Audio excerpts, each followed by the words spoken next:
உன் தின்மார்க்கத்திலே நீ திட நம்பிக்கையாயிருந்து என்னை பார்க்கிறவர் ஒருவரும் இல்லை என்றாய். உன் ஞானமும் உன் அறிவுமே உன்னை கெடுத்தது. நான் தான் என்னை தவிர ஒருவரும் இல்லை என்று உன் இருதயத்தில் எண்ணினாய்.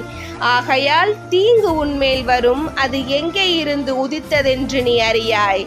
விக்கிரம் உன்மேல் வரும், நீ அதை நிவர்த்தியாக்க மாட்டாய். நீ அறியாதபடிக்கு சடுதியாய் உண்டாகும் பால் கடிப்புக்கு உன்மேல் வரும். நீ உன் சிறுவயது முதல் பிரயாசப்பட்டு பழகி வருகிற உன் ஸ்தம்பன வித்தைகளையும் உன் திரளான சூனியங்களையும் நீ அனுசரித்து நில். அவைகளால் உனக்கு பிரயோஜனம் உண்டோ, பலனுண்டோ பார்ப்போம். உன் திரளான யோசனையினால் இளைத்து போனாய். இப்பொழுதும் ஜோசியரும் நட்சத்திரம் பார்க்கிறவர்களும் அமாவாசை கணிக்கிறவர்களும் எழும்பி உனக்கு நேரிடுகிறவர்களுக்கு உன்னை விலக்கி ரட்சிக்கட்டும். எசாயா 47